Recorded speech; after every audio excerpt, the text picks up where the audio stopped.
प्रियंका जी, आपके उत्तर दूंगा मैं इसके बाद। किस तरह से कितनी भोली सी शक्ल बना के गुमराह करती, मंद मंद मुस्कुराती हैं, स्पीकर साहब को भी मुस्कुराने के लिए बोलती हैं, गंभीर विषय पर भी अपने पुराने जो इनकी सरकार के कुकर्म थे, जो खराब काम थे, उनको ऐसा पर्दा डालने का प्रयास करते हैं।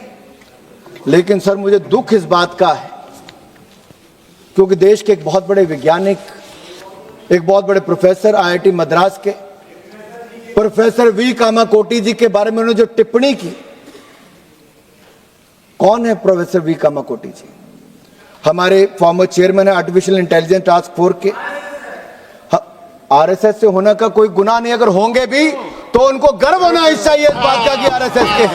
आप भी ज्वाइन कर लीजिए, आप भी ज्वाइन कर लीजिए, थोड़े संस्कार आ जाएंगे, थोड़े संस्कार आ जाएंगे, देश के बारे में सोचना शुरू कर देंगे अगर आप आरएसएस का हो जाएंगे तो।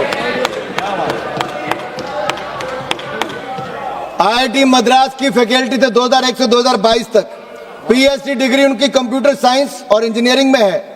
आपका पूरे परिवार की डिग्रियां भी जोड़ लें तो इनके बराबर नहीं हो पाएंगी। और मैं एक बात और कह दूं, मुझे तो लगता था प्रियंका गांधी जी कुछ अच्छा कहेंगी। उन्हें कहा ये गौमूत्र के विशेषज्ञ हैं। तो गांधी परिवार की सबसे बड़ी समस्या ये है कि वो भारत की परंपराओं को ना तो समझते हैं और ना ही समझने का प्रयास करते हैं, बल्कि उनका उपहास उड़ाते हैं। जिन पर दुनिया शोध कर रही है, कांग्रेस उन पर तंज कस रही है। देश के प्रतिष्ठित प्रेस्टिजियस साइंटिस्ट जो भारतीय ज्ञान परंपरा का अध्ययन करना चाह रहे हैं, कांग्रेस उनका मजाक उड़ाती है। ये हमारी संस्कृति, हमारे समाज और हमारे साइंटिस्ट के साथ सदा कांग्रेस यही करती रही। लेकिन वैज्ञानिक होने का मतलब यह नहीं कि आप अपनी सभ्यता और समाज से कट जाएं, आप अपनी परंपराओं को ना जाने। डॉक्टर कामकोटी जी आधुनिक विज्ञान के शिखर पर है। एक तरफ आर्टिफिशियल इंटेलिजेंस के एक्सपर्ट हो सकते हैं तो दूसरी ओर गौमूत्र पर भी अध्ययन कर सकते हैं, इस पर रोक नहीं है। अपनी जड़ों से जुड़ने पर कांग्रेस को परेशानी है। मुझे तो लगता था प्रियंका गांधी जी राहुल गांधी जी से थोड़ी बेहतर होंगी, बहन भाई से थोड़ी बेहतर लगती थी, कम से कम हंस तो लेती थी। लेकिन आज जो आईआईटी मद्रास के डायरेक्टर के ऊपर तंज कसा, मैं ये कहूंगा भाई बहन एक जैसे लगते हैं, एक ही वनस्पति पर हैं। जिसके इस्तेमाल के साथ दिमाग कई बार सही तरह से फंक्शन नहीं करता है और हो सकता है गौमूत्र इसको क्योर करे। डॉक्टर साहब, हो सकता है एक ही गौमूत्र उनको क्योर करे। इसलिए मैं फिर एक बार कहता हूं, अभी तो उस इलाज पे भी आता, लेकिन पहले पेपर लीक का इलाज कर लें। आनंद जी, आनंद आएगा सुनने में। भदौरिया जी, एक आध सप्ताह गौमूत्र का कर लो। सर मैं इतना ही कहूंगा, ये कहीं रोक नहीं है कि आपको इस बिल लाया हो तो उस पर उसके अमेंडमेंट नहीं ला सकते। ये मोदी सरकार की सोच को बताता है कि जिस तरह की रिफॉर्म्स की आवश्यकता है, हमारी सरकार वो रिफॉर्म्स करेगी जो युवाओं के हित में होगी। और यही नहीं, मैं ये भी कहना चाहता हूं, और आप सारे कागज पेन निकाल कर लिख लीजिए, ये जो हम नया बिल लेकर आए हैं, ये बिल, ये कानून एक नजीर होगा। This will set an example sir. और इसकी मैं पूरा उल्लेख बाद में करने वाला हूं, क्या क्या इसके लाभ होने वाले हैं। लेकिन हमने अब तक क्या क्या किया? एक तो जल्द री एग्जामिनेशन करवाया। प्रियंका जी कह रही थी फेस रिकॉग्निशन। अरे फेस रिकॉग्निशन छोड़िए, हमारी सरकार ने 13 के 13 लोग जो पेपर लीक में शामिल थे उनकी गिरफ्तारी करवा दी, जेल में सड़ रहे हैं और उनके खिलाफ फास्ट ट्रैक कोर्ट्स में आज कार्रवाई हो रही है। यही नहीं, नया बिल लेकर हम आगे हैं और हमने हाई पावर टास्क फोर्स भी बना दी नंदन नीलकनी जी की अध्यक्षता में, जो एग्जाम रिफॉर्म्स करेगी और देश के युवाओं को बेहतर भविष्य बनाने का काम करेगी।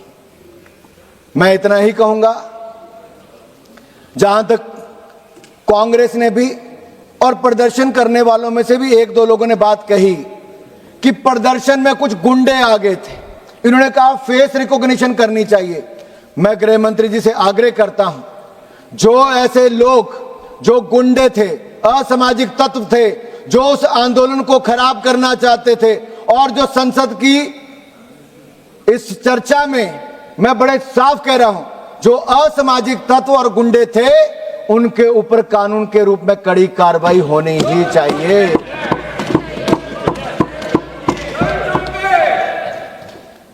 देश का युवा पेपर लीक की बात करने आया था, बेहतर सिस्टम की मांग करने आया था।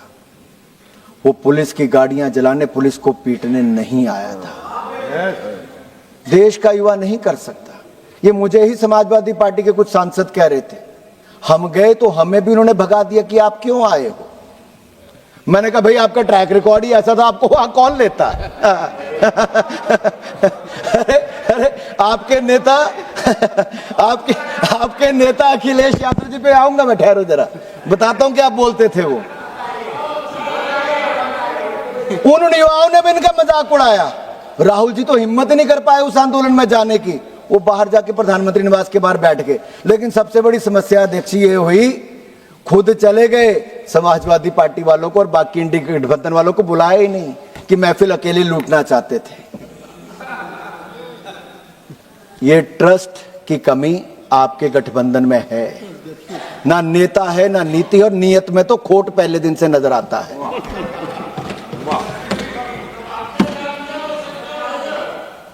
लेकिन मैं आपको विश्वास दिलाता हूं, आप जो कह रहे हैं, जो लोग पेपर लीक के अंदर कसूरवार थे, माफिया हैं, उनको मिट्टी में मिलाने का काम नरेंद्र मोदी की सरकार करेगी। देश के युवाओं को आश्वस्त कराना चाहती हूं। और मैं इसलिए कहता हूं, सर ट्रैक रिकॉर्ड बताता है कि क्या है। देश में पहला एंटी चीटिंग लॉ कौन लेकर आया? हमारी सरकार लेकर आई। देश में 2024 में नरेंद्र मोदी जी की सरकार लाई।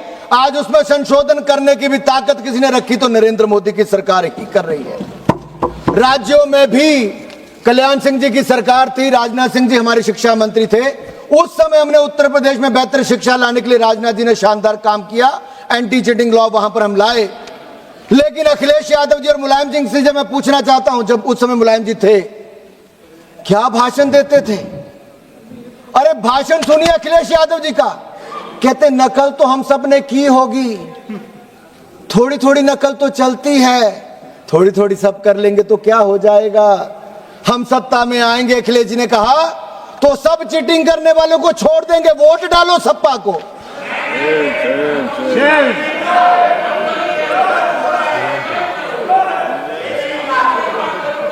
सर ये कुछ कहना चाह रहे हैं सर, इनको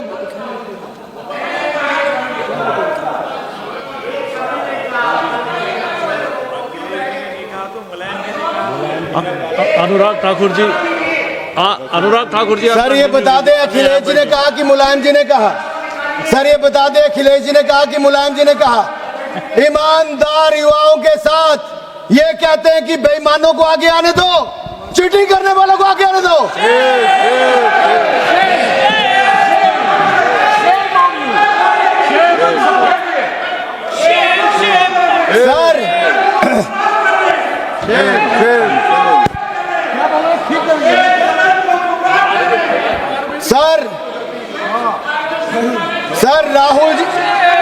सर राहुल जी और अखिलेश जी के बारे में मैं इतना ही कहना चाहूंगा, खुद मियां फजीहत, दूसरों को नसीहत।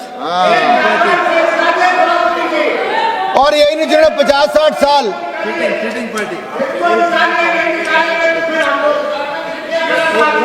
सर ये बता सकते हैं कि अखिलेश जी ने कहा, मुलायम जी ने कहा, सपा के किस नेता ने कहा?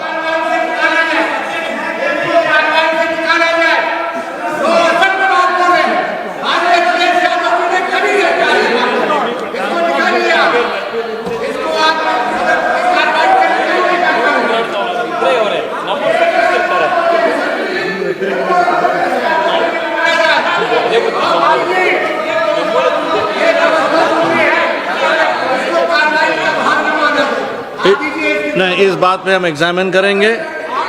नहीं, हम इस बात पे हम एग्जामिन करेंगे, रिकॉर्ड देखेंगे, उसके बाद में निर्णय लेंगे। स्पीकर साहब के पास जाएंगे। नहीं होगा तो निकालेंगे, ये कह दीजिए आप, नहीं होगा तो निकालेंगे। नहीं, जो हमको कहना है हमने कह दिया है। आप बैठिएगा प्लीज, आप बैठिएगा। अब बोलिएगा अनुराग ठाकुर जी।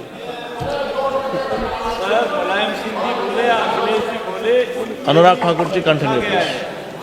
सर, कभी मैं श्रीमान राहुल गांधी जी, कभी अखिलेश जी को देखता हूं और मुझे एक मुहावरा याद आता है, संगत में गुण आवत है, संगत में गुण जात। अब कौन किसको क्या गुण दे रहा है, क्या ले रहा है, गुण है नहीं है, अब गुण है ये तो मैं जानता नहीं,